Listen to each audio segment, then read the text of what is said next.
Gulungan ada di mana-mana.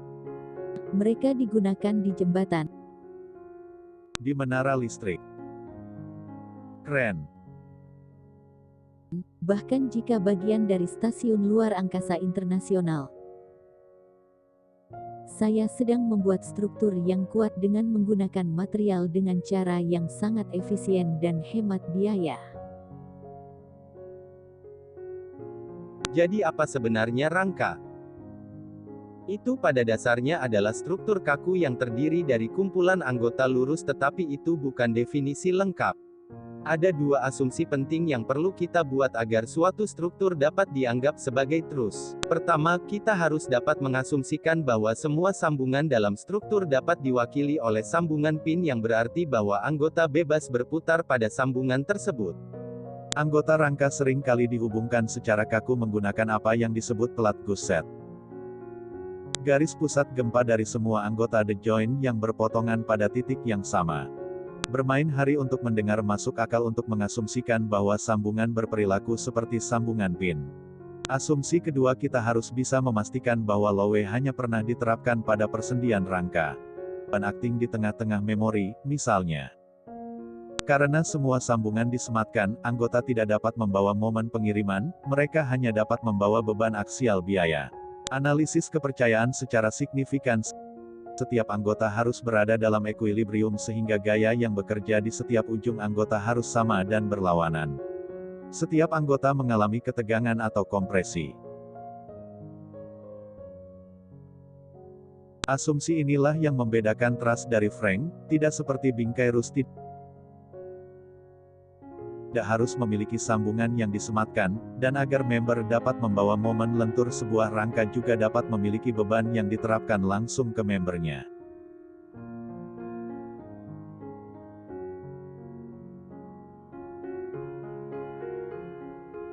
Bentuk dasar rangka adalah tiga bagian yang dihubungkan membentuk segitiga. Jika beban diterapkan, sudut segitiga tidak akan dapat mengubah panjang masing-masing anggota tetap sama. Ini berarti bahwa segitiga adalah bentuk yang sangat stabil yang tidak akan terbentuk saat beban diterapkan, sehingga merupakan hal yang hebat untuk membangun struktur yang lebih besar.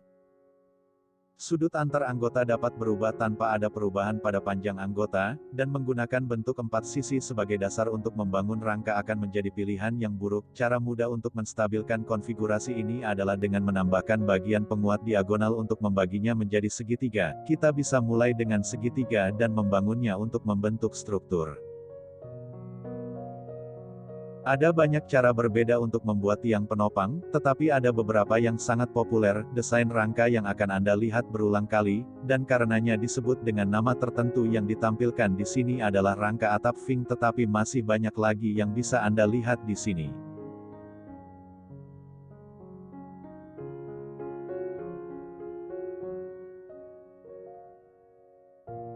Nanti dalam video ini saya akan membahas bagaimana desain yang berbeda ini membawa beban dengan cara yang berbeda. Semua anggota rangka ini terletak di bidang yang sama. Ini disebut rangka planer dan kita dapat menganalisisnya sebagai struktur dua dimensi.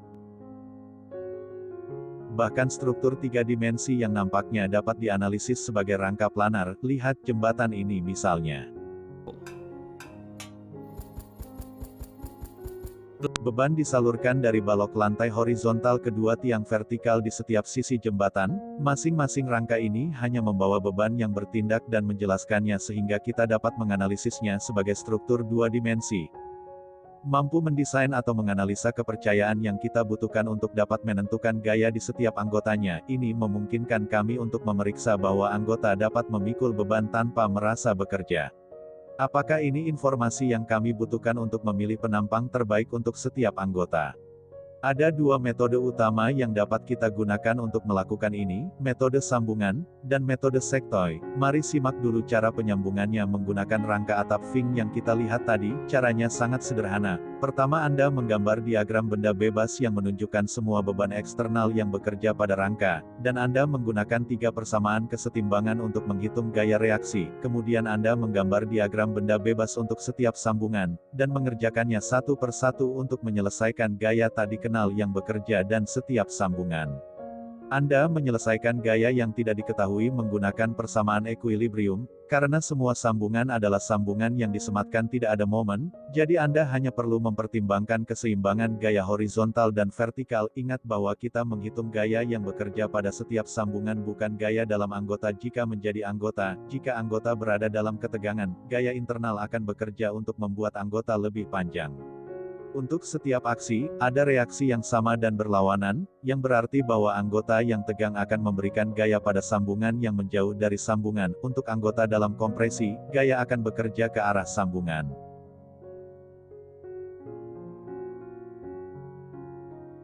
Mari kita bekerja melalui contoh untuk terus yang sedikit lebih sederhana. Pertama, mari kita menggambar diagram benda bebas. Tentukan gaya reaksi menggunakan 3 persamaan kesetimbangan kita. Mengambil kesetimbangan dari gaya horizontal. Gaya horizontal pada sambungan A harus sama dengan 0 karena itu adalah satu-satunya gaya dalam arah horizontal. Mengambil kesetimbangan gaya vertikal, gaya reaksi pada sendi A dan E harus beberapa dari 20 kg. Kedua sambungan terletak pada jarak yang sama dari sambungan C. Jadi dengan mengambil kesetimbangan momen yang bekerja tentang sambungan C, kita dapat menghitung bahwa keduanya sama dengan 10 kg. Sekarang mari kita tentukan gaya yang bekerja pada setiap sambungan. Karena kita belum mengetahui anggota mana yang berada dalam ketegangan dan mana yang berada dalam tekanan, paling mudah untuk berasumsi bahwa semua anggota berada dalam ketegangan, dan dengan demikian akan menarik kekuatan internal sebagai menunjuk menjauh dari setiap sambungan. Sekarang kita dapat mengerjakan setiap sendi dimulai dengan sendi A.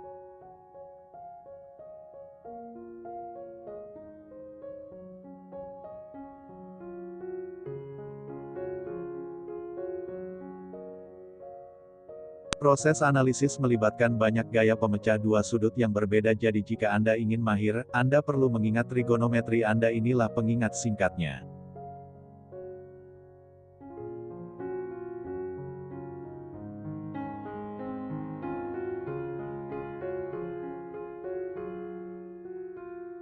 Yang harus kita lakukan adalah menerapkan persamaan equilibrium untuk menentukan gaya yang tidak diketahui pada sambungan A. Mengambil kesetimbangan gaya vertikal. Gaya reaksi 10 kg harus menyeimbangkan komponen vertikal gaya FAB, dan kita dapat menghitung SAF adalah minus 10 dibagi sinus dengan sudut 60 derajat. Mengambil kesetimbangan dengan gaya horizontal, kita mendapatkan bahwa fak gaya harus menyeimbangkan komponen horizontal gaya sebagai lebah, dan sama dengan 5,8 kg. Itulah semua gaya yang bekerja pada sambungan yang dihitung. Gaya di setiap anggota adalah konstan, jadi sekarang kita juga mengetahui gaya yang bekerja pada sambungan di ujung lain dari kedua anggota ini. Kami kemudian dapat mengulangi proses untuk sendi B. Kita bisa mulai dengan mempertimbangkan kesetimbangan gaya vertikal, yang memungkinkan kita menghitung gaya FBC. Dan kemudian kita dapat mempertimbangkan kesetimbangan gaya horizontal untuk menghitung FBD. Kita kemudian perlu mengerjakan semua sendi yang tersisa, tetapi kita dapat menghemat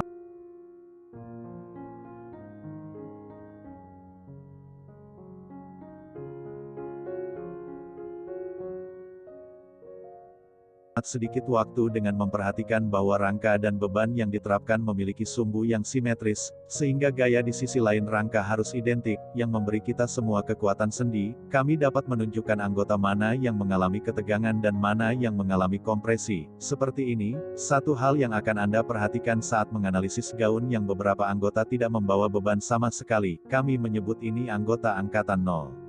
Ada dua konfigurasi utama di mana kita tidak memiliki anggota angkatan. Yang pertama adalah di mana kami memiliki 3 anggota yang terhubung pada satu sambungan, dan 2 anggota disejajarkan. Di sini, hanya satu anggota yang memiliki komponen dalam arah vertikal, sehingga untuk menjaga keseimbangan gaya pada sambungan dalam arah vertikal, angka di anggota ini harus 0. Konfigurasi kedua adalah ketika kita hanya memiliki 2 anggota yang terhubung pada satu sambungan, dan anggota tidak selaras, hanya satu anggota yang memiliki komponen dalam arah vertikal, sehingga keduanya harus merupakan anggota gaya. Ngomong-ngomong ini benar terlepas dari bagaimana anggota berorientasi, karena kita bisa memutar orientasi sistem koordinat yang kita gunakan untuk menerapkan persamaan kesetimbangan. Kedua konfigurasi ini hanya berisi 0 anggota angkatan jika tidak ada beban eksternal yang bekerja pada sambungan. Jika kita memiliki beban eksternal maka akan ada komponen dalam arah vertikal sehingga tidak akan ada anggota angkatan 0, mari kita lihat contohnya. Di sendi ini, kami memiliki dua anggota yang terhubung, anggota tidak kolinear, dan tidak ada beban eksternal, jadi mereka harus 0 anggota angkatan. Dan pada sendi ini kami memiliki 3 anggota, 2 di antaranya adalah kolinear, anggota vertikal haruslah anggota angkatan 0, kita dapat menghapus anggota ini juga memiliki titik awal yang jauh lebih mudah untuk memecahkan rangka. Anda akan melihat bahwa kami belum menghapus 2 anggota di sendi ini, itu karena ada beban eksternal yang bekerja di sini sehingga ini tidak bisa menjadi anggota angkatan 0. Anda mungkin bertanya-tanya mengapa ada orang yang repot-repot memasukkan 0 anggota angkatan dalam rangka jika mereka tidak membawa beban, mereka pasti tidak berguna, mereka biasanya dimasukkan untuk memberikan stabilitas, misalnya untuk mencegah tekuk member panjang yang berada di bawah kompresi, atau mereka dapat digunakan untuk memastikan bahwa lowe yang tidak terduga tidak akan menyebabkan struktur gagal. Kami telah membahas metode persendian, mari kita lihat metode lain yang bisa kita gunakan untuk menyelesaikan gulungan, yang merupakan metode bagian. Langkah pertama sama dengan metode persendian, kami menggambar diagram benda bebas, dan menggunakan persamaan untuk menyelesaikan gaya.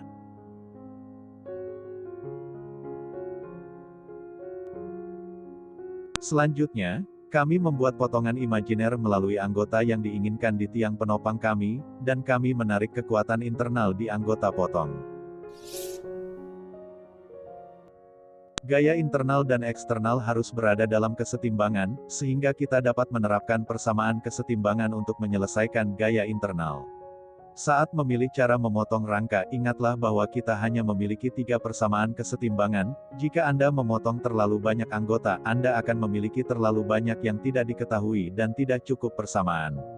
Anda dapat memilih sisi potongan mana yang ingin Anda nilai. Sisi barat terlihat lebih mudah untuk dipecahkan karena gaya mereka lebih sedikit, tetapi kita bisa memilih untuk menyelesaikan sisi kanan sebagai gantinya. Metode bagian paling baik digunakan ketika Anda memiliki kepercayaan yang memiliki banyak Anda hanya tertarik untuk memuat beberapa anggota tertentu.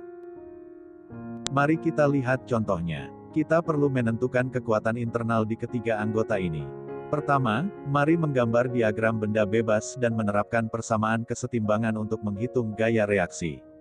Gaya reaksi horizontal pada sambungan A adalah satu-satunya gaya yang bekerja pada arah horizontal, sehingga harus sama dengan 0. Dengan mempertimbangkan kesetimbangan gaya dalam arah vertikal dalam kesetimbangan momen yang bekerja pada sambungan A, kita dapat mengetahui bahwa FA sama dengan 19 dan FH sama dengan 21.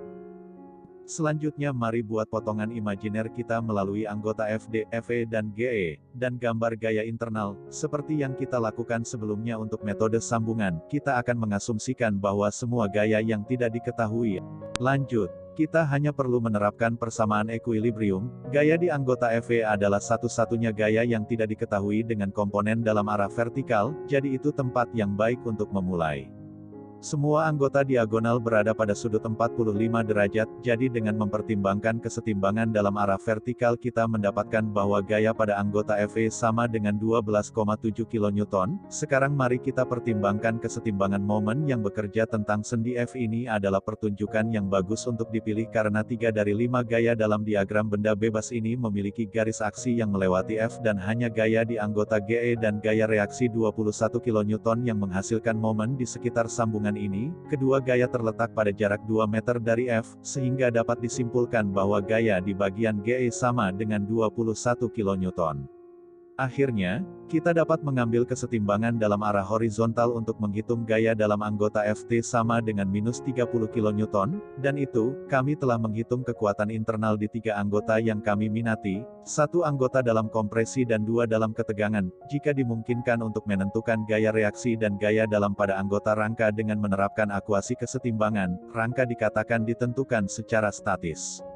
Struktur kehidupan nyata terkadang berisi lebih banyak anggota yang diperlukan agar struktur tersebut stabil, karena ini membuatnya lebih aman. Ini berarti kita mungkin tidak dapat menerapkan metode sambungan atau metode sektoin, karena kita memiliki terlalu banyak ketidakpastian dan persamaan yang tidak cukup, baik untuk menentukan gaya reaksi, atau untuk menentukan gaya internal di dalam rangka. Gulungan ini dikatakan tidak dapat ditentukan secara statis, dan perlu diselesaikan menggunakan metode lain seperti metode gaya untuk metode perpindahan, yang tidak akan saya bahas dalam video ini. Sekarang kita tahu cara menghitung beban pada rangka, mari kita jelajahi beberapa perbedaan antara desain kepercayaan. Di sini kita memiliki 3 gulungan jembatan yang berbeda, gulungan Howe, Pratt, dan Warren. Semua rangka ini dipatenkan pada tahun 1840-an, pada saat desain jembatan baru sedang dikembangkan untuk mengakomodasi perluasan industri kereta api. Mereka biasanya dibangun dari kombinasi kayu dan besi. Kita dapat belajar banyak tentang desain kepercayaan dengan mencari tahu anggota mana yang ketegangan dan mana yang mengalami kompresi. Mari kita mulai dengan rangka Howe. Kita dapat melihat bahwa anggota vertikal mengalami ketegangan, dan anggota diagonalnya mengalami kompres. Anggota dalam kompresi biasanya harus lebih tebal daripada anggota yang ditegang. Untuk mengurangi risiko tekuk, ini berarti bahwa rangka Howe tidak terlalu hemat biaya, karena bagian diagonal, yang harus lebih tebal, cukup lama. Rangka Pratt membahas masalah ini. Anggota vertikal sebagian besar dalam kompresi dan anggota diagonal bagian dalam ketegangan. Ini lebih hemat biaya daripada trus Howe, karena member diagonal yang lebih panjang bisa lebih tipis. Anggota yang lebih panjang juga lebih rentan terhadap buckling di bawah pemuatan tekan daripada yang lebih pendek, jadi sebaiknya anggota yang panjang mengalami ketegangan. Desain rangka Warren didasarkan pada segitiga sama sisi. Fakta bahwa semua anggota memiliki panjang yang sama merupakan keuntungan untuk konstruksi, dan menggunakan lebih sedikit overall anggota dalam rangka Howe dan Pratt, sehingga lebih efisien. Anggota diagonal bergantian antara tegangan dan kompresi, sehingga memiliki beberapa anggota yang cukup panjang dalam kompresi. Menarik juga untuk mengamati bagaimana pembebanan pada member berubah saat beban bergerak melintasi jembatan. Dalam model sederhana dari beban yang bergerak melintasi jembatan Pratt, kita dapat melihat bahwa beberapa anggota berganti-ganti antara tegangan dan kompresi. Jembatan 3 dimensi yang kita lihat sebelumnya dapat dinilai sebagai kumpulan rangka planar, tetapi ini tidak mungkin untuk semua struktur dan terkadang kepercayaan perlu dinilai dalam 3 dimensi. Jenis rangka ini disebut rangka luar angkasa. Ini pada dasarnya dapat dianalisis dengan cara yang sama seperti batang tanaman, menggunakan metode sambungan dan metode bagian. Satu-satunya perbedaan adalah jumlah persamaan ekuilibrium. Kita akan memiliki 6 persamaan, bukan 3, dan pada setiap sendi kita akan memiliki 3 persamaan.